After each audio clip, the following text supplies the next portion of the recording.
Hello everyone, my name is Syed Tawhidi. I come from the Kelvin Living Lab in Queen's University, Belfast. So I work in the Kelvin 2 HPC, which is a Tier 2 HPC in Belfast. Now, we look at several aspects of the usage of Kelvin 2. Now, Queen's, which is in Belfast, in Northern Ireland, is in the island of Ireland. And in Ireland, because there are many IT companies, because of tax reasons, there are many data centers. Now, 20% of the total electricity consumption in Ireland is consumed by data centers. Now, data centers, it's an estimate that by 2030, it would consume up to 2000 terawatt hour of energy per annum. Now, to give you a bit of comparison, if a dinosaur, a T-Rex, died 62 million years ago, that fateful day, and he turned on a 10-watt bulb the day he died, that bulb till today would have consumed electricity that data centers consume in a single day. So, yeah, by 2030, projected to surpass the energy uses of entire countries like Canada and Japan. Now, the thing is that up to a certain point, we had Dennard scaling, right? Dennard scaling says that as the transistor, they got smaller, the amount of current, the amount of voltage, the energy needed in the transistor reduced with the size of the transistors. Now this stopped happening this happened up to a certain point and then it stopped happening. The energy consumption stayed stagnant despite the reduction in size. Now because this hardware thing that we had, this advantage that we had, Dennard scaling, because this has stopped, now we need to look at software solution to this problem. So operating systems come with something called governors. Governors, you have seen in your laptop, you have performance mode, parse mode, balanced, on-demand mode. These are software that are there in your operating system that look at certain matrices of the system and then make some decision. So traditionally, what happened was that these governors, they look at CPU utilization. Now CPU utilization, the idea was that if your CPU is at high utilization, say 100% utilization, that means you are doing something. So we're gonna follow the race to idle philosophy, which basically says that I am going to run as fast as I can, I'm going to finish executing as fast as I can, and then I'm going to be idle. I'm going to save power after that, right? But this works only in compute-bound applications. In memory-bound application, what happens is that even if you run fast, you are just waiting for memory to come to your cache faster. You are not actually doing anything, you are just waiting faster.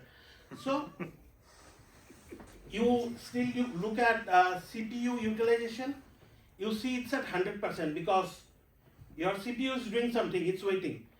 So you are still running at high frequency. Traditional heuristics would run at high frequency, and that would end up wasting energy. You won't get a speed up in such cases. Now, because of this issue, the literature have provided several solutions. Now, some of these solutions, they require the application developer to modify source code. Now, this is not doable in proprietary software, for example. There are other solutions that use machine learning. Now, machine learning would come with a very expensive training phase. And then we don't know if it would translate seamlessly into unseen workload as easily, right? And then there are tools which analyze your binary, for example, using things like S-trace, which itself has a very high overhead. So these are the kinds of issues that are prevalent in the literature. So we have developed a software called Urja. Now Urja works in user space. It is non-intrusive. It does not require you to do anything to your software that would run in the HPC or cloud systems, and it is strictly online in that it does not require any pre-training, and it uses very lightweight performance monitoring counters that are already there in your system, right? So this is the architecture of Urja. Urja, it's modular, enabling you to write plugins for different hardware and for different backends. So we have tested Urja on Intel, AMD, and ARM. So it scales, it ports very seamlessly. Now, in Urja, we have tried many different DVFS governors, but the GOAT, the MVP, most valuable player, would be MPKI. So we have, here I am comparing three different matrices. One is the cycle per instruction, one is instruction per second, and the final one that I am going to talk about today is MPKI, misses per kilo instruction. This would be your LHC, last level cache, misses per 1000 instruction, right? So CPI and IPS, you can see these are frequency variant. So if you look at a high CPI, you do not know whether this high value is because it's memory bound or because it's at a high frequency, right? So MPKI is frequency invariant in that it is not affected by frequency, so you do not need to constantly recalibrate your values. You have fixed value and you can run with that. In essence, it reflects the characteristic of your workload, not the characteristic of the hardware configuration. So with MPKI, we developed a DVFS controller. It's a tri-state ternary DVFS controller with 3 frequency caps, the maximum and the minimum frequency that your CPU allows, and a mid frequency, the choice of which depends on the processor. The mid frequency is supposed to act like a buffer between the max and min frequencies to amortize some of the frequency shifting penalties, right? And we augmented this DVFS controller with 2 stabilizing features. One would be an adaptive window. So we use a short window of history when there is rapid fluctuation in your workload characteristic. So if it's fluctuating between memory bound and compute bound very rapidly, we normalize against the history to smooth out our decisions. We do not do that when you have a sudden transition from compute bound to memory bound. So there is no fluctuation, we react immediately. If there is fluctuation, we look at the history and then react. And we have a small hysteresis margin to provide extra stability. I will come back to this figure after 2 more slides. That slide did not have space. Yeah. So one of the things that we need to do is profile the application when, in order to make some DVFS decision, right? So the problem is that if we profile too frequently, we add a high overhead. There is an overhead of profiling. But if we do not profile at a very high resolution, we lose the quality of signal, right? It gets more discretized in a way. So we used something called TOPSIS.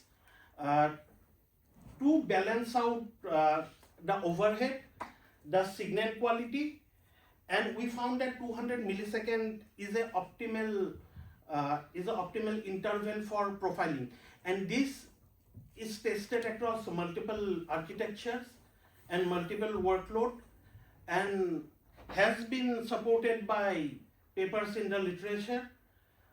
So 200 millisecond is a good interval if you want to do DVFS. Now, because we have 3 states, we need 2 thresholds of MTKI. And what we did was we profiled a NAS parallel benchmark, and then the MPKI values that we saw, we did a k-means with k equal to 3 because we have mid, high and low MPKI values, so k equal to 3. We did k-means with 3, and then we used a confidence weight which we derived using the Silotes score and the standard deviation of these clusters that we derived using k-means. So this confidence weight was used to derive these thresholds. Now the reason we have such an algorithm is because we want the threshold to adapt online as the system goes through more workload, different type of workload, and different as the system evolves. So we do not have hard-coded thresholds, and the system would look at the data that's coming in and obtain the thresholds on its own. We tested the threshold using a sensitivity analysis, and on the SPEC benchmark, SPEC CPU 2017 benchmark, and we saw that the thresholds derived using this methodology, it works. So the performance we obtained, we evaluated against Intel P-state drivers on an Intel Xeon machine on NAS and SPEC, and we were able to get up to 10% EDP, energy delay product efficiency, compared to the baseline governors that were provided by Intel itself, called the Intel P-state governors. We were also able to save up to 29% energy, CPU and RAM energy, with very minimal slowdown, right? We also evaluated on AI inference, LLM inference task on CPUs. So this, let me go back.